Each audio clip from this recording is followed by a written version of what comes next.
Oi, Irmandade, paz. Bora orar e começar o capítulo 6 do livro de Mateus. Deus é maravilhoso, né? Bora? Vamos juntos? Oremos.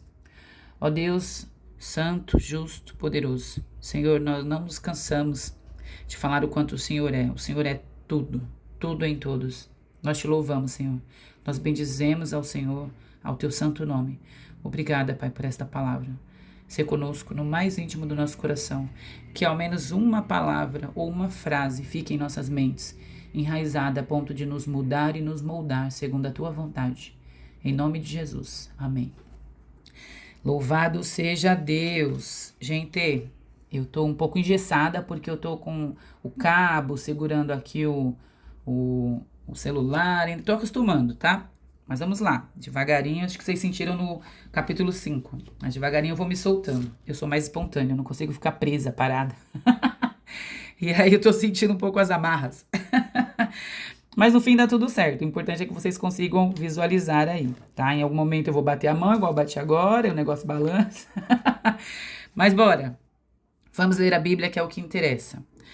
Ajuda aos necessitados. Então, lembra que eu falei que isso daqui é o Sermão do Monte, o capítulo 5, 6 e 7? E nós vamos ler agora, no 6, Jesus, ele ensina sobre a vida pessoal santa. Nós vamos ler aqui, ó. Ele terminou falando sobre justiça, né? A justiça dele, algumas questões relacionadas ao cumprimento da lei. Falou que a gente era o sal da terra e a luz do mundo, que significa que a gente tem que ver aqui por conta do apodrecimento, o adoecimento deste mundo. Então agora nós vamos continuar, bora? No 6 diz assim, ó. Tenham o cuidado de não praticar as suas obras de justiça diante dos outros para serem vistos por eles. Olha isso. Não praticar obras para serem vistos pelos outros. Vamos grifar isso daqui? Será que é comum isso acontecer também hoje?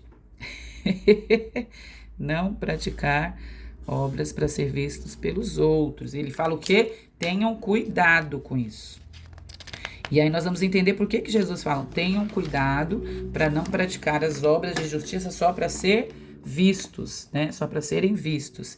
E aí ele segue dizendo assim, ó, se fizerem isso, não terão nenhuma recompensa do seu Pai que está nos céus. Então, se a gente faz obras não por ser vistos, mas pelo verdadeiro sentido, que é agregar na vida de alguém, abençoar a vida de alguém, significa dizer que tem uma recompensa nos céus. Olha como o texto já começa maravilhoso falando de recompensa.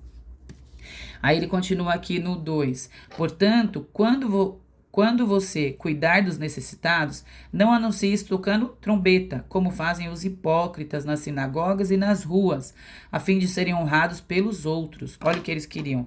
Geralmente quem faz isso, quem faz as coisas para ser vistos, é porque quer honra mesmo, né? Quer ser honrado pelos outros. Em verdade lhes digo... Opa, balançou, né? Em verdade lhes digo que eles já receberam a sua plena recompensa. Qual é a plena recompensa deles? É a honra, ele só quer ser honrado pelas pessoas, ser bem falado pelos outros. Entretanto, quando você cuidar dos necessitados, que a sua mão esquerda não saiba o que está fazendo a mão direita. E às vezes a gente fala isso e as pessoas nem entendem, né? Na verdade, isso aqui é uma hipérbole. Não é que a mão vai saber o que a outra mão está fazendo. E, de fato, não se tocava trombeta quando fazia algo. Eles faziam algo para beneficiar alguém. Mas isso daqui, Jesus está usando uma figura, né? E aí ele diz assim, ó. De forma que você... Lembra que isso é palavras de Jesus, hein? De forma que você preste ajuda em secreto. Gente, vocês já experimentaram? Não sei se vocês fazem isso. Eu gosto de fazer, de tentar, né? Fazer isso, ajudar e não falar, sabe? Não falar sobre. Porque se você fala que você fez, é pra sua própria honra. Chega a ser feio, né? Às vezes a gente vê as pessoas fazendo isso e fala, meu, que coisa feia. E hoje em dia o mundo não tá assim? O mundo tá assim, as pessoas fazem as coisas e postam tudo vira foto dando comidinha para as crianças na África. Ok, que é uma forma de pedir dinheiro e precisa ser mostrado, eu entendo. Mas nem todo mundo faz isso com o coração. Ou mesmo aqui, né? A gente precisa ver que nem tudo precisa ser mostrado, nem tudo precisa ser dito, porque ele vai explicar para nós, o que precisamos ver, como está o nosso coração em relação a essas coisas. Por que fazemos o que fazemos? Qual a intenção do nosso coração? E aí ele começa aqui já falando sobre a oração. E aí ele vem do versículo 5 a 8, que é o que nós vamos ler agora, diz assim, ó. Quando vocês orarem, não sejam como os hipócritas. Olha só. Eles gostam de ficar orando em pé nas sinagogas e nas esquinas, a fim de serem vistos pelos outros, mais uma vez. E aqui eles fazem oração em pé nas sinagogas para serem vistos. Certo? Em verdade lhes digo que eles já receberam a sua plena recompensa. Aí ele fala de novo. Qual é a recompensa deles? É ser visto e falado pelos outros. Mas quando você orar, vá. Aí ele fala, aqui nós vamos parar, né? Vá para o seu quarto. Ele ensina então antes como não se deve orar. Então, como não se deve orar? Como? Deixa eu virar aqui para vocês conseguirem visualizar. Não se deve orar. E aí depois ele vem ensinando o contrário, como orar. E aí ele vem dizer, mas quando você orar, vá para o seu quarto, feche a porta e ore ao seu pai. É interessante que quando as pessoas estão orando lá, que ele fala lá fora, nas ruas e tal, eles não, é como se eles não estivessem orando para Deus, eles estivessem orando para aquelas pessoas que estão ouvindo. Tem pessoas que vão orar às vezes na igreja e ficam com vergonha e falam, eu não consigo, eu tenho vergonha. E aí preste atenção no seu coração, será que você não está orando para as pessoas? Talvez você não esteja orando para o seu pai. Então, ore ao seu pai. E eu oro ao meu pai. E o que meu pai, eu falo com ele, ele fala comigo. E às vezes eu já me dei mal por causa disso.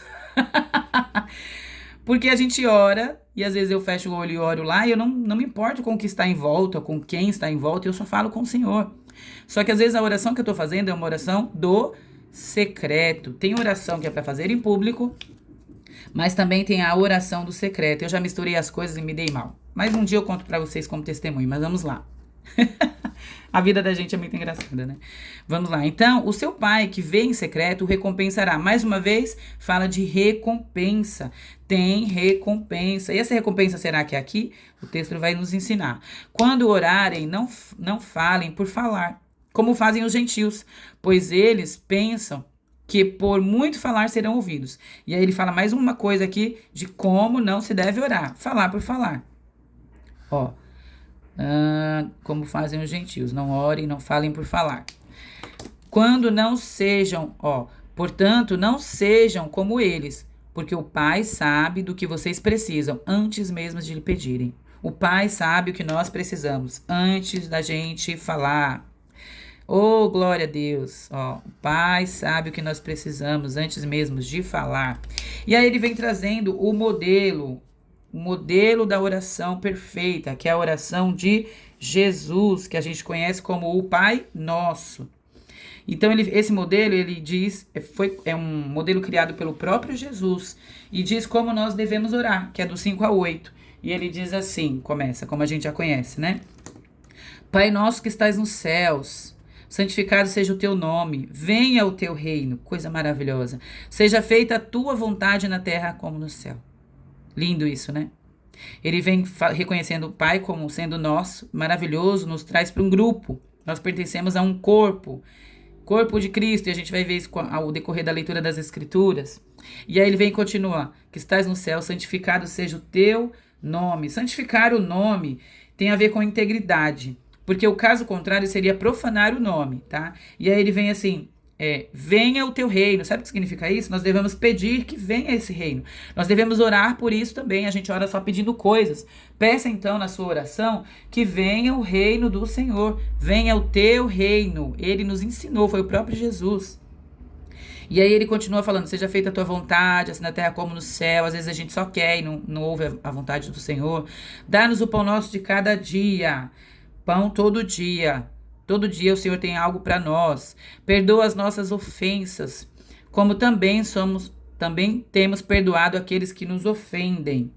Os pecados, para a doutrina judaica, eram tidos como dívidas para com Deus. E aí entra mais ou menos nesse sentido. Nós estamos em dívida com Deus quando a gente não perdoa. Porque não perdoar é um pecado, né? E se a gente não perdoa, nós estamos em dívida com Deus. Então nós precisamos perdoar. No 13, e não nos deixes cair em tentação, mas livra-nos do maligno, pois teu é o reino, o poder, a glória para todos sempre. Amém. Eu acabei inserindo umas palavrinhas, gente, porque, como eu falei, eu tenho isso registrado na minha mente com a antiga Bíblia que eu li mais vezes, né, a Almeida. Mas vamos lá. Sigam a Bíblia de vocês. O que ele diz assim, ó, ele não diz, livra-nos da tentação. Ele diz, não nos permita cair. Ou seja, nos permita resistir. Sempre vai ter tentação. Nós vimos que Jesus foi tentado. Sempre terá tentação. Mas nós precisamos orar ao Senhor pedindo que Ele nos ajude a resistir. Bora lá? E aí ele começa falando aqui sobre o jejum. Eu não vou ler tudo, porque vocês viram que a gente tem bastante versículos aqui. Mas eu vou falar sobre. No caso dessa parte aqui do jejum, ele ensina como jejuar. Porque ele diz assim, ó. Quando jejuarem, não mostrem uma aparência triste, como os hipócritas. Tudo ele traz para essa coisa de hipocrisia, né? Quando eles jejuavam, né, os judeus, não estava relacionado só à abstinência de comida, mas também de prazeres. E uma coisa que eles faziam era derramar um óleo sobre a cabeça para fazer a limpeza e mudava essa aparência, né? E quando eles deixavam de fazer isso, era visível. E muitos deixavam de fazer para mostrar que estavam jejuando. E o Senhor diz, e ele traz novamente, eu vou grifar aqui, ó. E o seu Pai, que vem em secreto, tem recompensa da parte do Pai Todo-Poderoso que está no céu. É maravilhoso. E aí vem aqui, tesouros no céu. No 19 ele vem falar pra gente não acumular tesouros aqui. Não é aqui que a gente tem que acumular tesouros, mas no céu. Aí eu fico pensando, né, gente? O céu deve falar sobre nós. Tem tesouro nosso lá? O céu trata a nosso respeito, e por que não? Mas esse é pensamento meu, né? Tem alguns textos que falam sobre isso, mas quando chegar no texto a gente vai falar. Mas acumulem para vocês tesouros nos céus, onde a traça e o ferrugem não destroem, e onde os ladrões não arrombam, nem furtam. Pois isso é lindo, ó, onde estiver o teu tesouro, ali também estará o teu coração. Sabe o que significa? No céu. Nós precisamos ter o nosso tesouro voltado para o céu, para as coisas do alto. O Pai Celeste quer isso. Jesus nos ensinou, porque assim está o nosso coração. Nosso coração precisa estar voltado para o céu, para as coisas do alto. Depois ele vem falando ainda aqui, ó, os olhos são lâmpadas. Quando ele vem falando das lâmpadas, ele traz no texto, e até ali, eu até falei esse versículo quando a gente estava falando no capítulo anterior, né? Se os teus olhos forem bons, o teu corpo será cheio de luz. Mas se os teus olhos forem maus, e aí quando ele fala aqui que o corpo vai ser trevas. É interessante que os olhos maus está relacionado a olhos enfermos, olhos doentes. Um olho doente que não consegue receber luz. Então, o seu corpo não vai ser iluminado por causa dos seus olhos. Seus olhos estão doentes. Olha que coisa impressionante. É incrível. E aí, do nada, vem aqui pro 25. Pulei pro 25. Aliás, o 24, porque o 24 ele diz assim, ó. Ninguém pode servir a dois senhores, pois odiará um e amará o outro. Ou se dedicará a um e desprezará o outro. Vocês não podem servir ao dinheiro, a Deus e ao dinheiro. E aí ele traz a referência aqui. Lembra que eu falei da Bíblia, que algumas trazem a referência? E aí tem a letra D. E a letra D diz o quê? Não sei se você consegue ler, mas está em grego, mamon. Mamon está em grego, né? Essa palavra também no aramaico, ela representa bens ou dinheiro. Então, Jesus está personificando a figura do ídolo, o dinheiro como ídolo. Olha que coisa impressionante. É incrível, é surreal assim pensar que tudo que Jesus falou ainda serve para nós nos dias de hoje. A gente não pode idolatrar o dinheiro. O dinheiro tem que servir a nós e não nós virarmos servos do dinheiro, porque se ele se tornar um ídolo, a gente perdeu tudo, toda a referência do que realmente ele importa, do que precisa, porque precisa para sustento e para tantas coisas do dia a dia, né? Mas não como ídolo. E aí no 28, ele já muda a nossa perspectiva aqui, porque ele vem falando no 25, aqui embaixo, deixa eu voltar para vocês conseguirem visualizar. A gente começa aqui no 25 falando de preocupações da vida, né? E aí no 26, vou ler aqui o 26, aqui ó. Observem as aves do céu, não semeiam, nem colhem, nem armazenam celeiros, contudo o Pai Celestial de vocês as alimenta. Vocês não têm muito mais valor do que elas? Olha que coisa incrível. Quem de vocês pode... mas, por mais que se preocupe, pode acrescentar uma hora que seja a sua vida. O controle, sabe o que ele está falando com isso aqui? Que o Senhor cuida dos pássaros, né? Ele cuida dos pássaros. Então, ele sustenta toda a criação. Porque nós devemos nos preocupar. Nós vivemos em dias em que a ansiedade toma conta de tudo e de todos. né? É um mundo ansioso, é um mundo acelerado. E o Senhor, ele sabia que tudo isso ia acontecer. E aí o que ele traz para nós? Não andeis ansiosos, né? No 33 e no 34 diz assim, e aí é a conclusão de tudo. Ele diz assim, ó, busquem, pois, em primeiro lugar o reino de Deus e a sua justiça, e todas essas coisas serão acrescentadas a vocês. Portanto, não se preocupem com o amanhã. Está tratando nossa ansiedade. Olha isso. Não se preocupem com o amanhã. Bastam a cada dia. Não se preocupem com o amanhã, pois o amanhã trará suas próprias preocupações. Bastam a cada dia os seus próprios problemas. A cada dia o seu mal. E é isso mesmo. E aí nós vamos grifar aqui, então, a partir do 33... porque ali veio falando de recompensa, e é interessante que nos céus vai ter essa recompensa, tem uma recompensa celeste, e nós devemos buscar então primeiro o reino de Deus e a sua justiça. O Senhor falou sobre a justiça, falou sobre o cumprimento de leis, e aqui ele vem reforçando e volta lá para o início, e aí ele diz assim, não se preocupem. Ele diz para você, minha irmã, para você, meu irmão, não se preocupe. Quando você tiver um pensamento de preocupação, de medo, de dúvida, para e pensa assim, por que eu estou tendo esse pensamento? Por que eu estou pensando isso? E aí leve este pensamento em oração e ore a Deus. Leia isso aqui, leia este capítulo e depois comece a orar sobre o que você leu.